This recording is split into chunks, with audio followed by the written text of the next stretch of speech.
आप लोगों से कहना है कि वीडियो को एक एक विद्यार्थियों तक शेयर कर दीजिए, आग लगा दीजिए यूट्यूब पर। हर एक स्टूडेंट जो 12वीं और 10वां का एग्जाम देने वाले हैं बोर्ड का, उनके हर एक के मोबाइल में ये वीडियो चलना चाहिए, हर एक के मोबाइल में, ठीक ना। तब जाकर हमें हमारी मेहनत का सार्थक परिणाम हमें मिले। जय हिंद साथियों, स्वागत है आप सभी का आपके अपने परिवार मैथ्स गुरु मनीष में। दोस्तों मैं हूं एमके एक्सपर्ट और आप लोगों से कुछ कहना है कि इतना मेहनत करते हैं आप लोग के लिए। वीडियो की क्वालिटी को देखकर आपको पता चलेगा कि कितना मेहनत करते हैं आप लोग के लिए, लेकिन इतना जो हमारा मेहनत है, मुझे इस बात का दुख नहीं है कि मेरा इतना मेहनत बेकार जा रहा है। हम इतना मेहनत करके भी आप लोगों तक नहीं पहुंच पा रहे हैं, इसका सबसे बड़ा दुख है।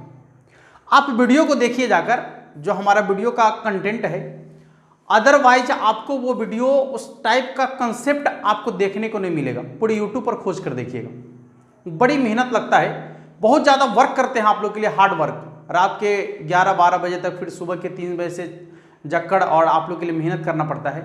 तो थोड़ा सा आप लोग का फर्ज बनता है कि इसको आगे बढ़ाएं, वीडियो को आगे बढ़ाएं, दूसरों तक पहुंचाएं, ताकि जो हमारा मेहनत है वो सार्थक हो जाए। ठीक है, जो हम मेहनत कर रहे हैं आप लोग के लिए, वो मेहनत हमारा सार्थक हो जाए। हाँ, भले ही कोई हमारे चैनल को सब्सक्राइब करे या ना करे, ये मत सोचिएगा कि हम अपने चैनल को सब्सक्राइब के लिए आप लोग कर रहे हैं। हमारा मेन मकसद और मेन मुद्दा यह है कि बच्चे को ऑब्जेक्टिव क्वेश्चन को ऑब्जेक्टिव तरीके से नहीं बताया जा रहा है और बच्चे एग्जाम में जाकर भटक जाते हैं, क्लास 12 तक ही वो सीमित रह जाते हैं। ये फिर आपको जब एयरफोर्स, नेवी, एनडीए का एग्जाम देना होता है, उसके लिए आप अलग से तैयारी करने के लिए जाते हैं। पटना में लाख रुपया, 2-2 लाख रुपया देकर आप तैयारी करते हैं और कंपटीशन का एग्जाम फेस करते हैं। ठीक है, ऐसा इसलिए होता है कि आपने 11th 12th में जो है ऑब्जेक्टिव क्वेश्चन को ऑब्जेक्टिव तरीके से बनाना नहीं सीखा। ठीक है, जिसके कारण आपको वहां 1.5-2 लाख रुपए, यानी मतलब कहिए तो दोबारा खर्च लगता है, आपको दुगना खर्च लग जाता है। ठीक है, तो इससे बचने के लिए अभी से आप उसकी तैयारी करें। ठीक है, उसका छोटा छोटा पार्ट्स देखें और जैसे ही आप 12th पास कर जाते हैं, फिर आपके लिए एक अच्छी अपॉर्चुनिटी होगी कि आप एनडीए, एयरफोर्स ने भी आसानी से ज्वाइन कर सकते हैं एग्जाम को देकर। ठीक ना, तो वहां आपको सोचना नहीं पड़ेगा कि ऑब्जेक्टिव क्वेश्चन को ऑब्जेक्टिव तरीके से कैसे बनाना है। यहां भी बड़ी समस्या है कि बच्चे ऑब्जेक्टिव क्वेश्चन को ऑब्जेक्टिव तरीके से नहीं बनाते हैं, ऑब्जेक्टिव क्वेश्चन को वो मतलब थोड़ो बनाने का प्रयास करते हैं, पूरा का पूरा डिटेल बनाने लगते हैं, जिसके कारण उनको वक्त ज़्यादा लग जाता है और क्वेश्चन जो है क्लास 12 के बोर्ड एग्जाम में कम से कम सॉल्व कर पाते हैं। बहुत सारे बच्चों का कमेंट आया था मेरे पास कि सर यही कंडीशन था, पिछले बार एग्जाम हमने दिया और मेरे साथ यही कंडीशन हुआ कि हमने ऑब्जेक्टिव क्वेश्चन को बना तो लिया, ठीक है, बना तो लिया, लेकिन ऑब्जेक्टिव क्वेश्चन को बनाने के बाद भी हमें कम नंबर आया। और इसका रीजन ये था कि हमने कम से कम ऑब्जेक्टिव क्वेश्चन को बनाया, कुछ सब्जेक्टिव क्वेश्चन भी हमारे छूट गए और ऑब्जेक्टिव क्वेश्चन बनाने में वक्त ज़्यादा लग गया था हमें। ठीक है, अच्छे स्टूडेंट का ये कमेंट था। तो आप लोगों से कहना है कि इससे वीडियो को शेयर कर दीजिए सभी लोगों तक। जो हमारा कंसेप्ट जा रहा है, क्लास 12 का हो या क्लास 10 का हो, सबके लिए एक अजूबा और अलग कंसेप्ट हम आप लोग के लिए लेकर आए हैं।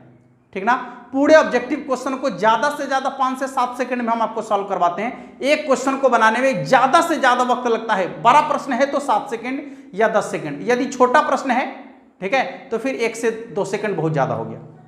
अब वीडियो के कंटेंट को देखिए, पहले पूरे वीडियो को आप देखिए, एक एक करके वीडियो को देखिए, कंटेंट पता चलेगा आपको कि क्या कंटेंट डाला गया है, कितनी मेहनत की है हमने इसके लिए। ठीक है, चलिए, तो आशा करते हैं कि आप लोग इसमें हमारा सपोर्ट जरूर करेंगे और आगे बढ़ते हैं। कल जो आप लोग का वीडियो था उसका एक क्वेश्चन छूट गया था, लाइन कट जाने की वजह से वीडियो को वहीं पर रोकना पड़ा था, तो आज वहीं से फिर शुरुआत करेंगे।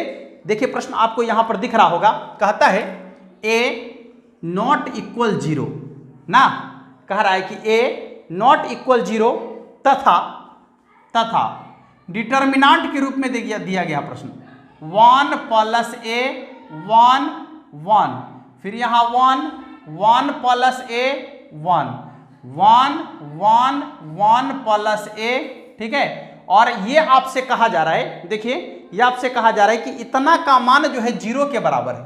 कितना के बराबर है? 0 के बराबर है। तो a का मान क्या होगा, देख लीजिएगा a का मान क्या होगा। आपको बताए थे कल वाला वीडियो आप जाकर देखिए, वहां पर इसका कंसेप्ट बताया गया है कि इस प्रश्न को आप मात्र 1 से 2 सेकंड में बना सकते हैं। यदि आपको कंसेप्ट नहीं मालूम है बाबू, ठीक ना, तो आप इस प्रश्न को बनाने में 10 मिनट भी ले सकते हैं, 15 मिनट भी ले सकते हैं।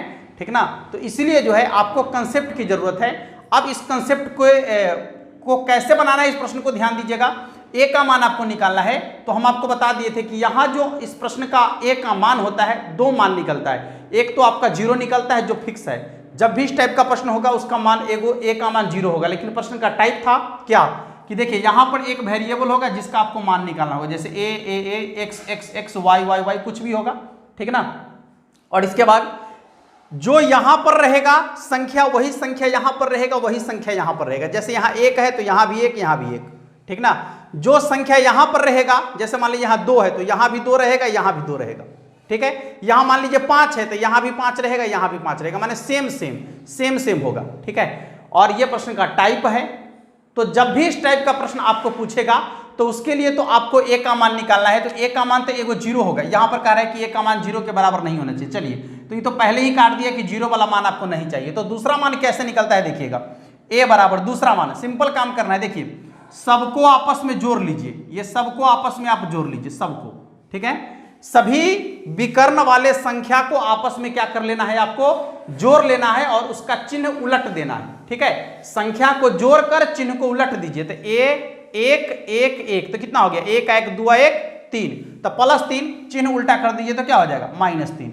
सवाल बनाने में मात्र 1 सेकंड का वक्त लगेगा, सबको जोड़कर चिन्ह को उल्टा कर दीजिए, ए का मान निकल गया। या जो x रहेगा x का, y रहेगा y का, जो भी वेरिएबल रहेगा उसका मान आसानी से निकल जाएगा, ठीक है दोस्तों। चलिए, तो ये कल का सवाल था और एक क्वेश्चन छूट गया था उसका। ये सारे के सारे क्वेश्चन आपके एग्जाम में पूछे गए हैं, ठीक ना। आप सेट को उठाकर देखिए, जो प्रीवियस ईयर में पूछा गया क्वेश्चन है वो सारे के सारे क्वेश्चन पूछे गए हैं। और हमारा यही मकसद है कि हम उन्हीं प्रश्न पर ज्यादा बात करते हैं, उन्हीं प्रश्न का कंसेप्ट ज्यादा आपके सामने लेकर आते हैं जो प्रश्न बार बार एग्जाम में पूछे जाते हैं। तो ये चारों प्रश्न, जो इसका चारों प्रश्न था, वो चारों प्रश्न एग्जाम में पूछा गया है। इसके पहले वाले वीडियो यदि नहीं देखे हैं तो उसका लिंक हम आपको डिस्क्रिप्शन में दे रहे हैं, जाकर इसके पहले वाले वीडियो को देखिए। गजब का कंसेप्ट है, गजब का कंसेप्ट, बड़े बड़े प्रश्न को सेकंड में सॉल्व करने का कंसेप्ट हम बताए हैं, ठीक है। चलिए, तो आज भी चलेंगे इससे आगे, वो भी गजब का कंसेप्ट होगा, बड़े बड़े प्रश्न को सेकंड में उड़ा दीजिएगा आप। चलिए देखिए, अगला जो प्रश्न आपके सामने आ रहा है, अब इसका मान आप कैसे निकालिएगा। देखिए, प्रश्न आपके सामने जा रहा होगा, प्रश्न आपको दिख रहा होगा, इसका मान कैसे निकालना है ध्यान दीजिएगा। देखिए प्रश्न आपका क्या है, थोड़ा सा गौर कीजिएगा तो समझ में आ जाएगा। अभी आपको समझ में आ जाएगा, और अभी जो समझ में आएगा फिर आप जिंदगी भर कभी मत भूलिएगा, ठीक है। देखिए प्रश्न क्या है, कह रहा है कि b + c, देखिए b + c, इसके बाद है यहां b और यहां क्या है c, ठीक है। इसके बाद है a c + a, ठीक है, और इसके बाद है आपका c। यहां ध्यान दीजिएगा, अगला ये आपका a b और इसके बाद क्या है a + b, ठीक है। डिटर्मिनेंट है, डिटर्मिनेंट है। और इसके बाद क्या लिखा हुआ है देखिए कि इतना बराबर है आपका, इतना के बराबर में है k × abc, k × abc। तो पूछ रहा है कि k का मान क्या होगा, ठीक है। तो पूछ रहा है आपसे कि k का मान क्या होगा। abc है तो k बराबर वाट, k बराबर वाट। देखिए प्रश्न के टाइप को समझ लीजिए, यह प्रश्न भी 2 बार 3 बार पूछा गया है। अभी सारा प्रश्न आपके सामने आएगा, हम 2 प्रश्न आपके सामने लेकर आएंगे, बाकी 2-3 प्रश्न आप लोग बना लीजिएगा जब टाइप प्रश्न आपके सामने आएगा। तो पहले प्रश्न का टाइप समझ लीजिए। देखिए टाइप कैसे समझना है, यहां ध्यान दीजिएगा। देखिए b + c bc ना, b + c माने जो यहां योगफल के रूप में है वही आपको यहां दिख रहा होगा, ठीक है। b + c bc, देखिए c + a ac है ना, a + b ab दिख रहा है। जो यहां योगफल के रूप में है वही आपको दिख रहा होगा अवयव के रूप में, जो यहां योगफल के रूप में है वही अवयव के रूप में है, जो योगफल के रूप में है वही अवयव के रूप में है, ठीक है। जो योगफल के रूप में है वही अवयव के रूप में है। तब ऐसे प्रश्न को आप कैसे बनाइएगा, 1 सेकंड में, मात्र 1 सेकंड में प्रश्न बनेगा, डिटेल सॉल्यूशन। यदि ज्यादा छटपटाहट हो रहा होगा कि सर जी गड़बड़ा गए, कैसे इसका डायरेक्ट आंसर निकाल रहे हैं, तो आप कमेंट कीजिए, इसका डिटेल सॉल्यूशन हम आपको बनाकर देंगे वीडियो में, ठीक ना। लेकिन वीडियो को आगे बढ़ाइए, भले ही कोई चैनल को सब्सक्राइब मत करो, चैनल को सब्सक्राइब, वीडियो को भी लाइक नहीं कीजिए, कोई दिक्कत नहीं है। लेकिन जो हम मेहनत कर रहे हैं बाबू आपके लिए, जितना मेहनत हम कर रहे हैं आपके लिए, उसका सार्थक जवाब हमें दे दीजिए। वीडियो को शेयर कर दीजिए, दोस्तों तक पहुंचा दीजिए, ताकि दोस्त भी इसका लाभ ले सके और समझे कि ऑब्जेक्टिव क्वेश्चन को ऑब्जेक्टिव तरीके से बनाना कितना जरूरी है। जब आप एग्जाम हॉल में बैठिएगा तब इसकी महत्वता समझ में आएगी आपको।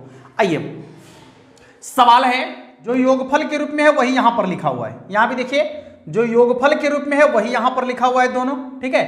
फिर जो यहां योगफल के रूप में है वही यहां पर लिखा हुआ है। तो प्रश्न का ये टाइप हो गया आपका, इसी टाइप का प्रश्न आपका होगा। और जब इस टाइप का प्रश्न आपको आ जाए, ठीक है, तो कुछ नहीं करना है, घबराना नहीं है।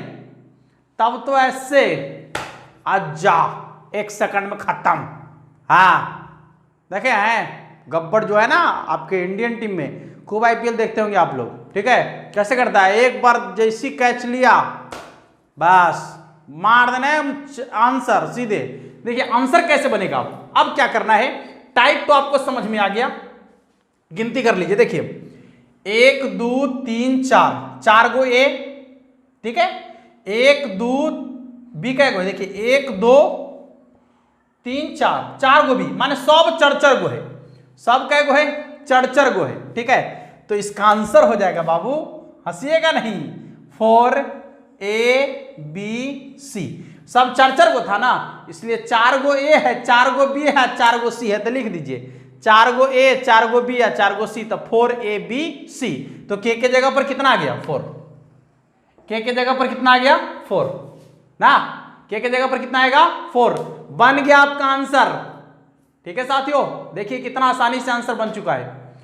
आपको थोड़ा सा भी नहीं लगेगा कि गणित हम पढ़ रहे हैं और एग्जाम हॉल में ऑब्जेक्टिव क्वेश्चन को बना रहे हैं, थोड़ा सा भी नहीं लगेगा, कंसेप्ट आपको मालूम होना चाहिए। आइए दूसरा सवाल, बार बार ये सवाल पूछा जाता है। दूसरा सवाल आपके सामने इसी टाइप का सवाल है, देखिएगा सवाल आपके सामने आएगा, फिर इसका आंसर हम आपसे पूछेंगे, तो आंसर बना दीजिएगा।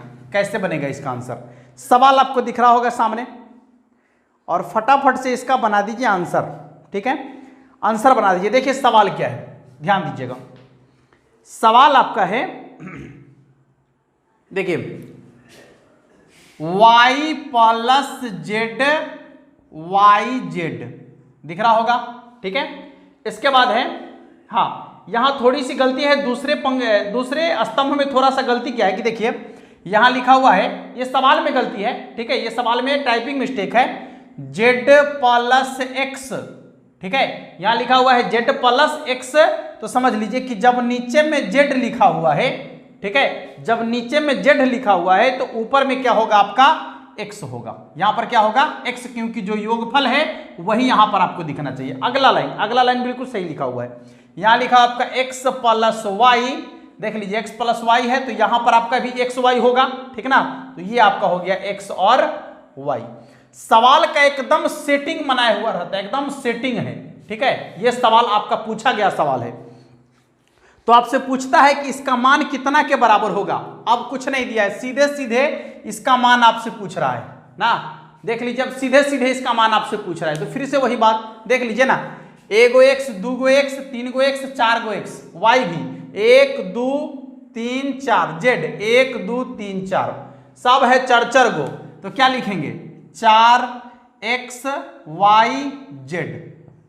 आगे आंसर कितने के बराबर होगा, 4 एक्स वाई जेड के बराबर। ठीक है साथियों, तो ये 2 प्रश्न आपका हो गया। और इस टाइप का जब भी प्रश्न आपके सामने आ जाए तो आशा करते हैं, आशा नहीं अब पूर्ण विश्वास है हमें कि आप इस टाइप के प्रश्न का जवाब 100% देंगे, छोड़ेंगे नहीं उसको, ठीक ना, छोड़ना नहीं है, 100% इसका जवाब देंगे। आइए अगले टाइप के प्रश्न को देखते हैं। अगला टाइप आपका प्रश्न कैसा होता है, थोड़ा सा गौर कीजिएगा तो समझ में आ जाएगा।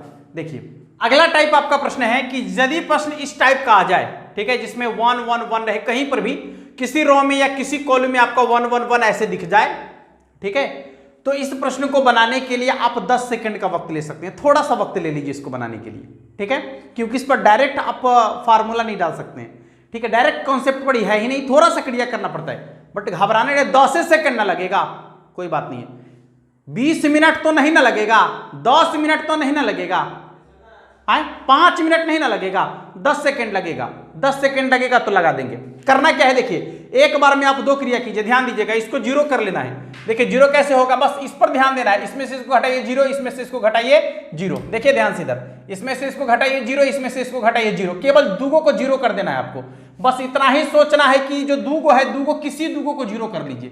तो देखिए इसमें से इसको घटाइए 0, ये हो गया आपका 0, घटेगा तो सब ना, x माइनस वाई, ये हो गया आपका x square minus y square. थोड़ा सा धैर्य रखिएगा। यहां देखिए 0 क्या हो जाएगा, घटा रहे हैं तो कितना, y माइनस जेड, ठीक है, और इधर आपका हो जाएगा y square minus z square, ठीक है, और नीचे वाला जो कहते हैं 1 जेड और फिर आपका क्या हो जाएगा जेड स्क्वायर। थोड़ा सा धैर्य रखिए।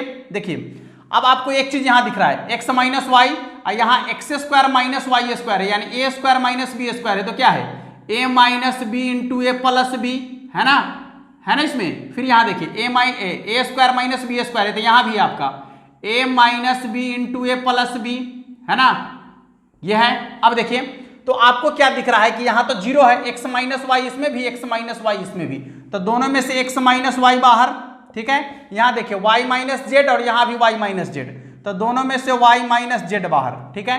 तो बच गया कितना आपका, बच गया 0 0 1, यहां का बच गया 1, ये आपका हो गया 1, यहां हो गया z, और इधर आपका बचेगा, ये माइनस वाला बाहर कर लिए तो प्लस वाला ना, x प्लस वाई, और फिर आपका हो जाएगा इसमें का प्लस वाला y प्लस जेड, और फिर बच गया आपका इसमें का क्या जेड स्क्वायर, ठीक है। देख लीजिए इतना क्रिया हो गया।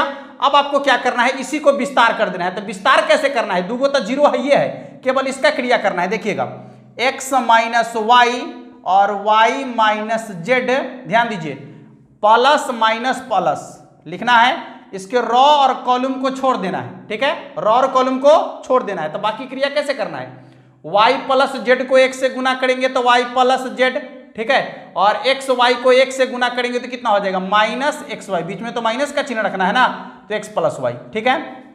देखिए x minus y, y minus z, और यहां पर ध्यान दीजिएगा, थोड़ा सा गौर कीजिएगा, ये माइनस से गुना करेंगे तो माइनस एक्स माइनस वाई, तो क्या हो जाएगा y minus Z minus x ना, और ये आपका हो जाएगा माइनस वाई, माइनस से माइनस कट गया ना, सॉरी यहां पर प्लस है, ये माइनस से माइनस कट गया तो क्या हो जाएगा x माइनस जेड। तो इसका फाइनल आंसर क्या हो गया आपका x minus y, y minus z, और फिर आपका हो गया z माइनस x, हो गया आंसर, ठीक है। तो थोड़ा सा वक्त लगाना है, 2-3 लाइन का क्रिया कर लेना है आपको, और इसमें गलती होने की संभावना आपका नहीं रहेगा, बस 2-3 लाइन का क्रिया कर लेना है। कैसे क्रिया करना है, तो जहां पर आपको 1 1 1 दिख रहा होगा, जैसे देखिए यहां पर 1 1 1 दिख रहा है ना, बस आपको 0 कर लेना है इसको, कोई दुगो को 0 कर लीजिए, तो इसमें से इसको घटाइए 0, यहां से यहां घट जाएगा 0, उसके बाद क्रिया करके जो बाहर आ रहा है उसके बाद लास्ट वाला को देख लीजिए, इसी को विस्तार कीजिएगा क्योंकि इसमें सबसे ज्यादा 0 है, ठीक है। और विस्तार कैसे करना है, तो 0 वाला को छोड़कर जो अंक वाला बचेगा, चिन्ह पर ध्यान दीजिएगा, प्लस माइनस प्लस, रॉ और कॉलम छोड़ दीजिए, और ऐसे क्रॉस क्रॉस गुना करके बीच में माइनस का चिन्ह लगाइए, आपका हो गया विस्तार, आंसर आ जाएगा, ठीक है। तो चलिए इसका आंसर भी आप देख लिए होंगे। चलिए अगले टाइप के सवाल को देखते हैं। देखिए अगला टाइप काफी मजेदार टाइप होगा। सवाल आपके सामने दिख रहा होगा, यहां पर लिख रहे हैं, देखिए a plus b, b plus c, c plus a, ठीक है, और फिर आपका है b plus c, c plus a, और आपका है a प्लस बी, ठीक है। अगला टाइप अगला है c प्लस ए, इसके बाद a प्लस बी, और देखिए b प्लस सी, ठीक है, और इतना के बराबर में आपका दिया गया है, देखिए इतना के बराबर में आपका k into a b c, उसके बाद बी सी ए, और उसके बाद सी ए बी, ठीक है। देखिए तो आपसे पूछा जा रहा है कि k का मान क्या होगा, यहां जो k लिखा हुआ है इसका मान क्या होगा, समझिएगा, पहले सवाल को समझ लीजिए ठीक तरीके से।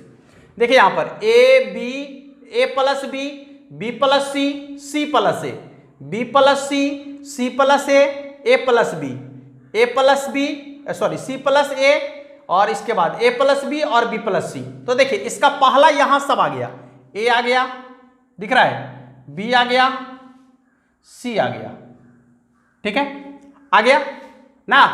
इसके बाद देखिए ध्यान दीजिएगा, यहां देखिए इसका बी आ गया, इसका पहला वाला का सी आ गया, फिर इसका क्या आ गया, ए आ गया, सी आ गया, इसका ए आ गया, और फिर यहां वाला का बी आ गया।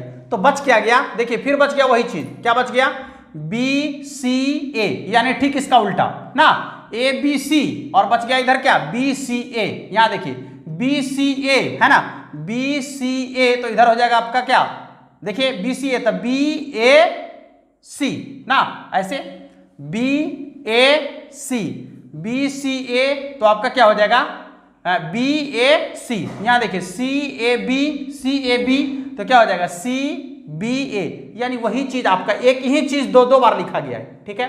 तो इसके लिए आपको क्या करना है कि देखिए यहां पर ए भी आपको यहां दिख रहा होगा, देखिए इसमें इस पंक्ति में ए 2 बार है, बी भी 2 बार है और सी भी 2 बार है, इसमें भी ए 2 बार है, बी 2 बार है और सी 2 बार है, माने सब दो बार लिखा हुआ है, इसमें भी सब दो बार लिखा हुआ है, ठीक है। तो इसमें आपको एक पार्ट लिख दिया है, तो कहता है कि यहां पर क्या होगा, तो सीधे के का मान कितना के बराबर होगा, 2 के बराबर। इसके कहने का मतलब है कि इसी के जैसा एक और पार्ट है, आपको इसका गुणधर्म प्राय है, उसमें बता दिया है कि दोनों को आप अलग अलग करके लिख सकते हैं आसानी से। तो दोनों को अलग अलग करेंगे तो एक ही चीज है, इसीलिए दोनों को ऐड करके लिखे, तो एक है कितना हो जाएगा, 2, ठीक है। चलिए, तो इस टाइप का सवाल आपको x + y y + z के रूप में आएगा, तो आपको वैसे ही करना है कि दो, देखिएगा कि दो एक ही पंक्ति में जो है सब दो बार आ जाना चाहिए, दो बार आ जाना चाहिए। यदि 3 बार आएगा तो इसका आंसर 3 हो जाएगा, यदि 4 बार आएगा तो आंसर कितना हो जाएगा, 4 हो जाएगा यहां पर, ठीक है साथियों। चलिए एक और टाइप का सवाल हम देखते हैं, इसका ध्यान दीजिएगा, ऐसे सवाल आपके सामने दिख रहा होगा, ठीक है। ये काफी महत्वपूर्ण टाइप है, आपको देख लीजिए ठीक तरीके से, और इस पर आप घर पर क्वेश्चन तो कर ही लीजिएगा, 1-2 खोज कर क्वेश्चन कर लीजिएगा जहां भी आपको मिल जाए। सवाल आपके सामने क्या है देखिएगा, बड़ी इंटरेस्टिंग सवाल है। कहता है, ध्यान दीजिए, सवाल कहता है कि भिन्न भिन्न वास्तविक मूलों की संख्या, भिन्न भिन्न वास्तविक मूलों की संख्या किसका, sine x, sine x, sine x क्या है, उसके बाद sine x cos x, cos x, cos x cos x, ठीक है। अगला cos x sine x, sine x, ठीक है, यही ना है, कॉस एक्स साइन एक्स, फिर cos x, sorry cos x, इसके बाद क्या है, कॉस एक्स साइन एक्स ना, कॉस एक्स और साइन एक्स। तो चलिए देखिए, कॉस एक्स और साइन एक्स, ठीक है, और इतना का मान जो है आपका दिया गया है कि 0 के बराबर है, इतना का मान कितना के बराबर है, 0 के बराबर है। तो आपसे पूछा जा रहा है कि अंतराल -π/4 से π/4 में है, तो इसका जो है विभिन्न वास्तविक मूलों की संख्या कितना होगा, माने इसके कुल कितने मूल निकाले जा सकते हैं, जबकि ये आपका 3 × 3 कोटि का डिटर्मिनांट है, समझ लीजिए 3 × 3 कोटि का डिटर्मिनांट है, तो इसका कुल मिलाकर 3 गो शून्यक होना चाहिए, ठीक है। तो 3 गो शून्य कब होगा, जब डिटर्मिनांट का मान 0 के बराबर नहीं होगा, समझ लीजिए, जब डिटर्मिनांट का मान 0 के बराबर नहीं होगा। यदि डिटर्मिनांट का मान 0 के बराबर होगा तो इसका कुल मिलाकर कै गो शून्यक होगा, 2 गो शून्यक होगा, आप याद कर लीजिए इसका मान, ठीक ना, कि यदि डिटर्मिनांट का मान 0 के बराबर दे दे तो इसका कुल मिलाकर कै गो शून्यक होगा, 2 ही शून्यक होगा, ठीक है। कुल मिलाकर कै गो शून्यक होगा, 2 ही शून्यक। डिटर्मिनांट का मान जैसे ही 0 के बराबर आ जाए तो इसका कुल मिलाकर कै गो शून्यक होगा, 2 शून्यक होगा, आपको याद कर लेना है, ठीक है साथियों। तो इसके अगले कंसेप्ट को अगले वीडियो में लेकर चलेंगे।